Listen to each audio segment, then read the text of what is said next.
On September 13th, Priya Manickchand was sworn in by President Irfan as his new Minister of Local Government. Less than 12 hours after taking up her new appointment, she visited the long overdue Bamia Primary School and issued an ultimatum to Statement Investment Inc.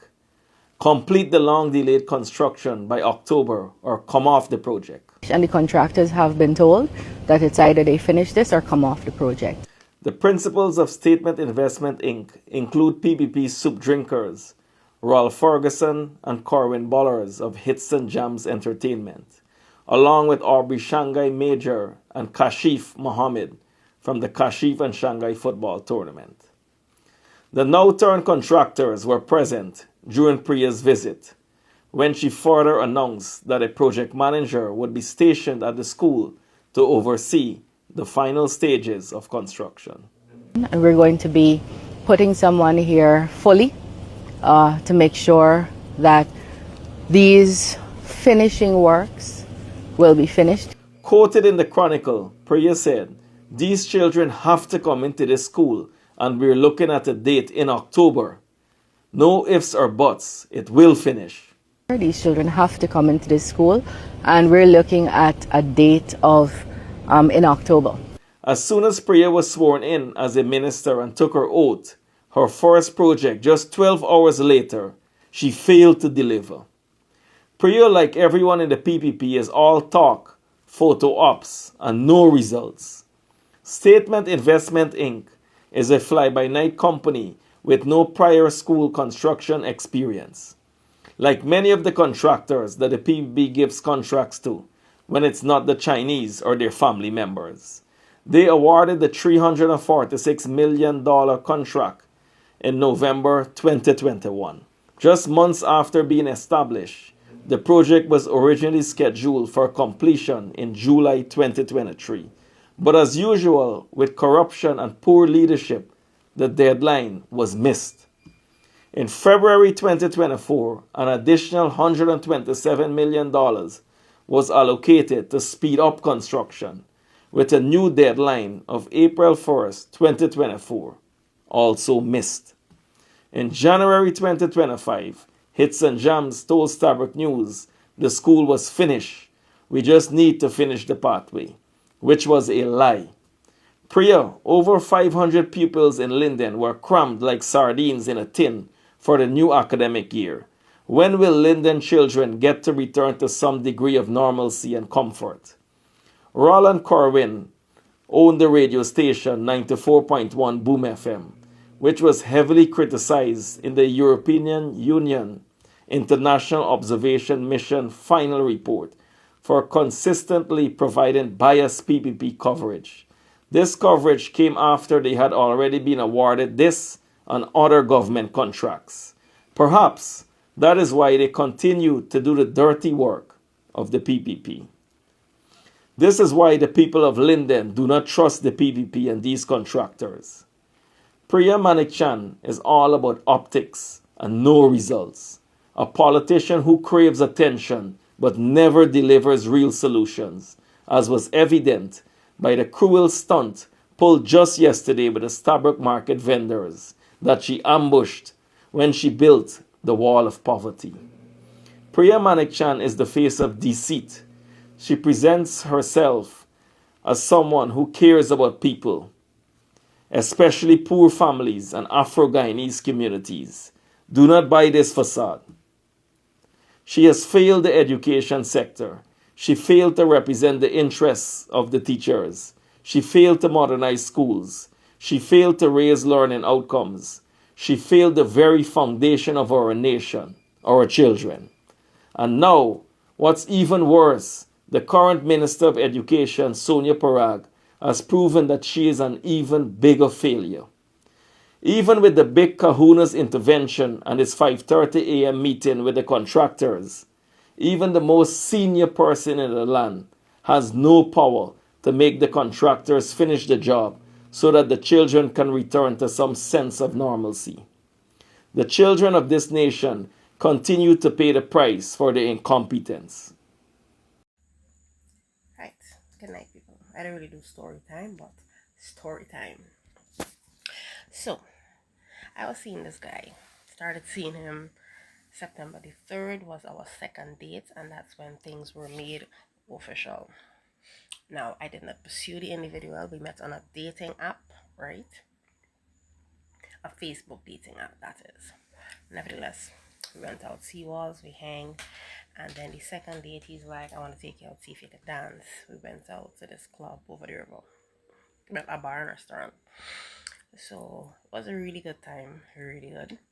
And at the end, then when we got in the vehicle, he's like, I'm going to ask you this, I'm going to ask you this one time. Now, before I go any further, I'm not going to mention his name.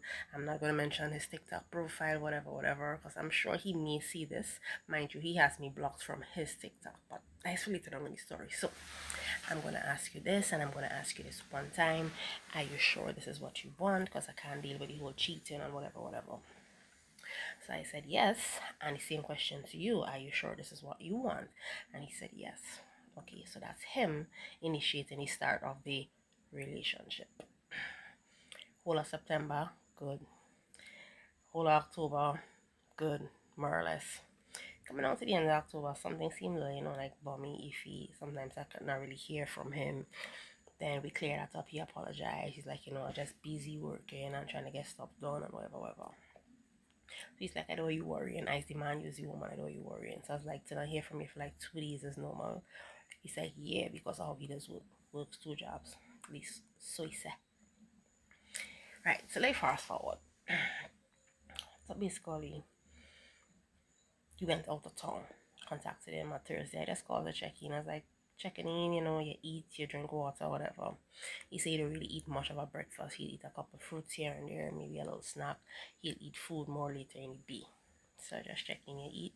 He's like, yeah, babe, I eat. Actually, right now I'm heading out of town. I'm going out of town until Saturday. I said, I ain't say nothing. And babe, I'm sorry. It really slipped me. He said, well, yeah, I'll come back Saturday. Saturday reach. Try call, he not answered, and he text like, hey, sup, babe, coming back tomorrow. Okay. Sunday morning reach. I get a call. Babe, on my way back down. And one heap of talk about all what he want do and how much he miss me and all what he want me do to he and this and that. Never see him. Next day, make contact. He's like, babe, let's say in a sleepy voice note, babe, I just meet him and I take knockout. So I'm like, it's expected. He was out of town working, whatever. I expected as much. Nevertheless, fast forward. I realized me can't see TikTok. I was like, babe, I can't see a TikTok, what going on? I get hacked and whatnot. If I only knew how to upload voice notes, I'd just upload. But then somebody might recognize the voice, and I'm trying to shine up the man. So, say get hacked, people posting anything, whatever. He deleted till he could get it sorted out or deactivated, whatever. Nevertheless, moving forward. Saw him when? Did I see him? Don't think I saw him after that. Wasn't hearing from him. Can't reach him. Then I tell my sister, pull up the TikTok from her. She pull up the TikTok. TikTok active. Post up a video of his mom again, because he lost his mom some years back. Still bothers him a lot. That's understandable. I lost my dad and my stepmom. I understand. Post up video of he bike. He post a video of he fetting. But it's from last year. It's an old video. I must say it's an old video. It didn't bother me, the video that's before me. What bothered me is the fact that your TikTok active and you say it's not active and you're posting you fetting. So what image you're trying to put out there? It's the first time in a long while I feel a sinking pain and pull and tug in my chest because I didn't pursue you. You pursued me. Things were great. I started to feel certain things for you. Good. Get up, put on my clothes. Oh, sorry. All these things that I saw is when I created another TikTok account so that I could view his. Just went straight on my old place. Just as he was looking to leave, I met up with him. Stay inside. And I realized what he's saying and making sense. I got up, I left. Didn't go far. Went across by the bar. Then after I drank 2 Rude Boy, call, he declined. He said, "I'm in a Zoom meeting." I said, "Of course, unlock your door." Went back over. So he's like, "Where he was?" I said, "At the bar." "What you doing there?" I said, "We just buy a bar and drink."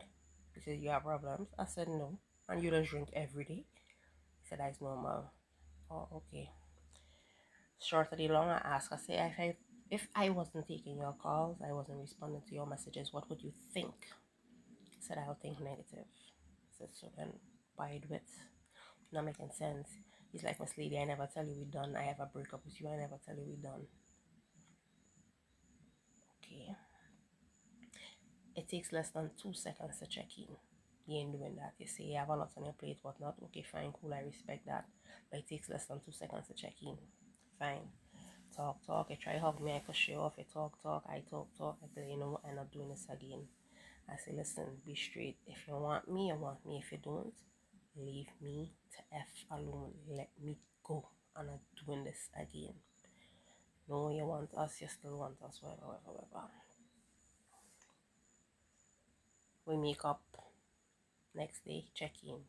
Following day, he check in. Then, Sunday, nothing. Monday, nothing. Tuesday, nothing. Ring down your phone Tuesday night. No answer. Wednesday morning, went to work. I sent him a call and check in, see if he good. No answer. I sent a text. I said, "Unbelievable. I want nothing to do with you ever again. Still, I hope all is well with you." See, he read it. I said, "Good." I left that so. Couple days pass. Try contact you again just to genuinely see what going on because I was worried. Not taking calls, not responding to texts. Alright, good, I rested down. A day I left gym, went there by the workplace. The van there, not for nothing, he wouldn't come outside. Calling, he wouldn't answer, texting, he wouldn't respond. Leave, went home. Then a day I see post 3 videos on the TikTok. 2 of them he drinking. You're singing to your rum. About the day you found rum is the day you fell in love. Love tunes, you're singing it to your rum. Say, alright. When checking, you wouldn't come outside. The van park up. Good. Me ain't going back a 3rd time. Twice is enough. Twice was more than enough. Left it so. I say, alright, I'm gonna try a next shot. I use my TikTok where I could see him. Message. Ask. First I throw a small talk. Say, "Yes, drink real heavy. Take it like banana thing." That was one day. Like a couple days pass. And I shoot a shot. Say, "You're single?" The response was via voice note. They say, "Well, if I knew who I was talking to, I could be more open." Alright. If there are 2 photos.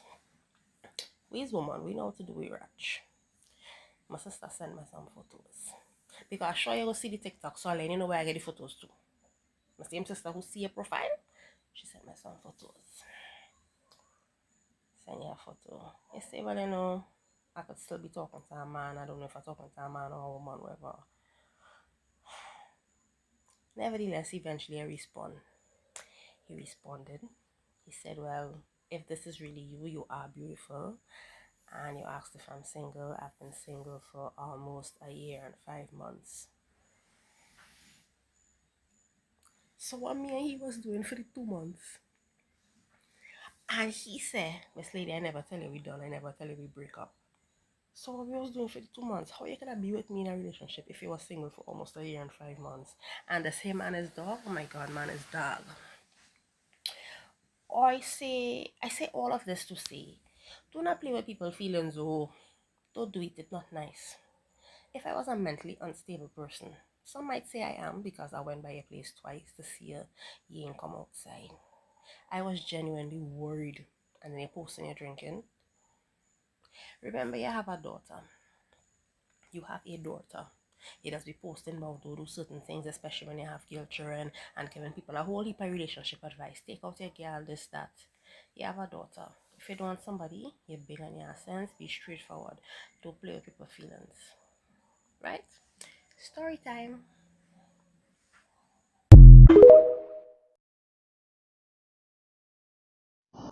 Yeah, good morning, my brothers and sisters. Good morning. I'm just here to give you a little brain teaser, because as my friends and them say, can this do what you do best? You love to make a video, make them sometimes, you know what I mean? Let me say this here, your brother is hanging in. In all honesty, I can't say how I'm getting through this. See? I don't know if it's the thousands of prayers that come into my phone and everything else, but I'm going to address you later on that, right? But just your brother is hanging in. Let me say that.